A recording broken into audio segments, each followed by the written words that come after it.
नमस्कार, मैं हूं नीलू। तो इजराइल और हमास के बीच जंग रोज ब रोज अब तेज होती चली जा रही है। अगर कल की बात की जाए तो कल एक बार फिर से इजराइल ने गजा में घुसकर हमले किए। वहीं अगर हमास की बात की जाए, उसका कहना है कि जो टैंक अंदर दाखिल हुए हैं वो हम अब बाहर निकलने नहीं देंगे। यानी अब वहां पर जो हमास है वो भी हमले की तैयारी में है। इसको लेकर वहां पर क्या स्थिति बनी हुई है, इजराइल क्या सोच रहा है, बातचीत करने के लिए मयंक मेरे साथ जुड़ गए हैं। मयंक, अगर बात की जाए, इजराइल रोज हमले कर रहा है, खासतौर पर अगर गजा की बात की जाए, चाहे नॉर्थ गजा हो या फिर साउथ गजा हो। अब तो पहले तो मिसाइल से अटैक हुए, अब वहां पर टैंक यानी कि ग्राउंड पर अब अटैक शुरू हो गए हैं। लेकिन दूसरी तरफ अब हमास भी ये कह रहा है कि जो टैंक अंदर दाखिल हुए उसे हम बाहर जाने। देखिए, जहां से आपने बात शुरू की उसको आगे बढ़ाते हैं। हमास की तरफ से बयान आया है कि जो मरकावा टैंक्स इजराइल के दाखिल हुए हैं गजा में, जैसे हमने पहले टैंकों को निशाना बनाया था, इजराइल के मरकावा टैंक्स जिस तरह से पहले उड़ा दिए गए थे, वही हश्र इस बार भी होने जा रहा है। ये पहली धमकी हमास की तरफ से आई है।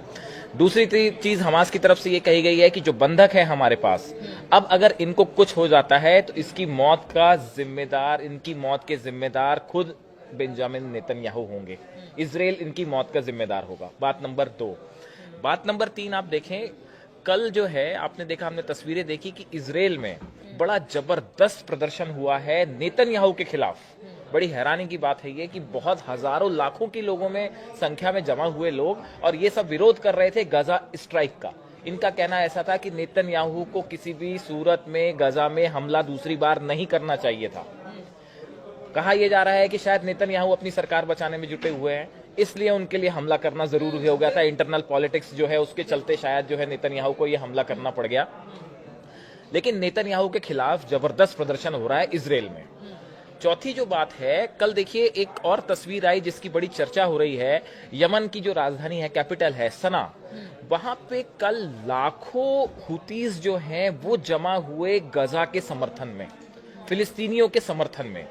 और ऐसा लग रहा था कि आखिरी जो शख्स है वो दिखाई नहीं दे रहा है। मतलब लाखों लोग जो हैं वो सड़कों पे थे और वो ये इजराइल का विरोध कर रहे थे, और उन्होंने हाथ में हथियार लेके ये ऐलान किया कि अगर जिस तरह से इजराइल हमला कर रहा है, गजा में ऑपरेशन कर रहा है, उसके खिलाफ एक बड़ा हमला किया जाना चाहिए इजराइल पे। तो क्या ये हुतीस का कहना है। हुतीस का कहना है, इतने सारे वहां पर लोग जुटे, तो क्या हम ये मान के चले, क्योंकि अभी रमजान का पाक महीना चल रहा है, ऐसे में इबादत का वक्त होता है, लोग शांति चाहते हैं, पीस चाहते हैं, तो क्या इसके बाद बिल्कुल सोशल मीडिया पे ये जबरदस्त चर्चाएं हैं कि जैसे ही रमजान का महीना खत्म होगा, इजराइल पर चौतरफा अटैक होने वाला है।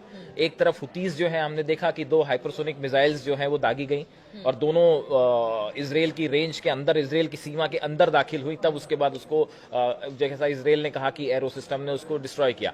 लेकिन ऐसा बताया जा रहा है, ऐसा मानना है कि कुछ एक्सपर्ट्स का भी मानना है कि जैसे ये रमजान खत्म होगा, महीना ईद जैसे ही होएगी, उसके बाद एक बार फिर जो है इजराइल को बड़ा जवाब मिलने वाला है इस गजा के हमले का। अब वो किस रूप में होगा? ड्रोन अटैक्स हो सकते हैं, हमास की तरफ से हमले हो सकते हैं, हुतीस की तरफ से हमले हो सकते हैं, और ईरान का क्या भूमिका होगी इस पे भी नजर रखनी होगी। लेकिन देखिए, ये जो ग्राउंड ऑपरेशन की आपने बात की, देखिए एक बार फिर से जो है हमास के खिलाफ जो ये ऑपरेशन है, गजा में जो ऑपरेशन है, इसमें 2 मुख्य एम है इजराइल के। एक तो बार बार वो ये फोकस कर रहा है कि हम बंधकों को छुड़ाना चाह रहे हैं। अब बंधकों को छुड़ाने के लिए जो 17 महीने की लड़ाई थी, उसका क्या अंत हुआ? क्या आप बंधक छुड़ा पाए?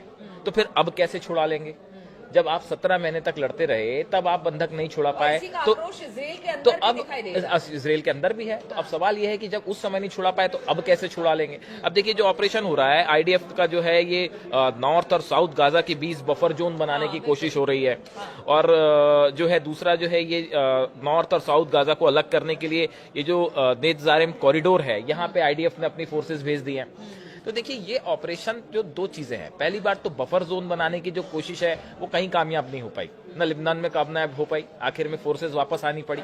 गजा में भी जो है फोर्सेज बाद में वापस ही लेनी पड़ी थी, अब फिर से एंटर किए हैं, देखते हैं इसका क्या आगे परिणाम होता है। सैन्य कार्रवाई के दम पर इजराइल वो चीज नहीं हासिल कर जो सकता उसका प्लान चाहता है, जो वो चाहता है, जो प्लान है इसराइल का, वो फोर्सेस के दम पे तो पूरा होगा, लेकिन इस बार लंबे भी समय वो से नहीं दिख ऐसे ही रहा। दावा कर रहा अब है देखिए, कि अब हाँ, अगर अब अपने ये बंधक कार्ड्स छुड़ाने इसराइल के जो डिफेंस मिनिस्टर हैं, कार्ड्स उनका कहना है कि बंधकों को लौटाओ वरना हम पूरी तरह से बर्बाद कर देंगे हाँ। गजा को। तो देखिए, जो हमास है या जो फिलिस्तीनी संगठन है, वो तो अब उनके पास कुछ खोने को है ही नहीं। हाँ। वो तो अपनी वैसी जान हथेली पे लेके चल रहे हैं और वो कह रहे हैं कि हम किसी भी सूरत में जो है इसराइल को यहाँ पे गजा में कब्जा नहीं करने देंगे, चाहे इसके लिए जान ही क्यों ना चली जाए। तो एक बार फिर इस इलाके में वैसी ही लड़ाई होती दिख रही है जैसे कि 17 महीने पहले हो रही थी। दूसरी चीज ये है कि जो इसराइल का ऑपरेशन है, ये कितना कामयाब हो पाएगा, क्या बंधक छुड़ाए जाएंगे या फिर बंधकों की जान को वाकई खतरा है जैसा कि हमास कह रहा है, और क्या बंधकों की मौत होती है तो उसके जिम्मेदार वाकई अब नेतन्याहू को माना जाएगा।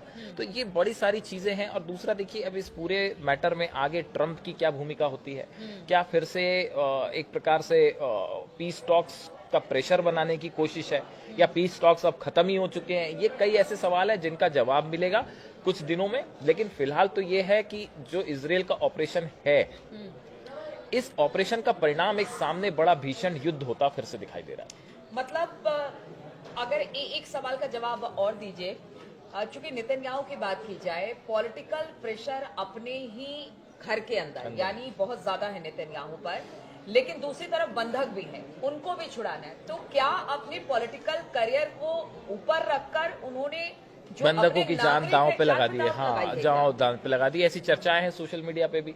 ऐसा ही हमास भी यही कह रहा है कि भाई जब बंधक थे, जब पीस प्रोसेस आगे चल रही थी, सेकेंड राउंड की बात करनी थी, बंधक छोड़ने शुरू हो गए थे, तो फिर ऐसे में स्ट्राइक करने का क्या मतलब था। अपनी शर्तें हैं इसराइल की, उस शर्तों के मुताबिक वो सीज फायर चाहते थे। अगर बंधकों को छुड़ाना ही प्रायोरिटी होती तो शायद कुछ अपने को लूज करते, थोड़ा सा शर्तों पे थोड़ी नरमी बरतते, तो बंधक रिहा हो गए होते। तो अब कुल मिला के एक बार फिर ये रीजन जो है वो बड़े युद्ध को फेस कर रहा है। बिल्कुल। तो जो नेतन्याहू है, उनकी राजनीति उनके अपने लोगों पर भारी पड़ गई है, और इसी राजनीति को बचाने या फिर पॉलिटिकल करियर को बचाने के लिए नेतन्याहू ने एक बड़ा हमला हमास और गजा पट्टी पर किया है। लेकिन इसके क्या परिणाम होंगे ये तो आने वाले वक्त में ही पता चल पाएगा, क्योंकि देखिए इस वक्त रमजान का महीना है और जिस तरह से लगातार घुसकर गजा के अंदर वार कर रहे हैं नेतन्याहू या फिर इजराइल वार कर रही है, उसके वार के जवाब में किस तरह से हमास की तरफ से अब जवाब मिलेगा, इस पर हमारी नजर बनी रहेगी। आप बने रहिए हमारे साथ।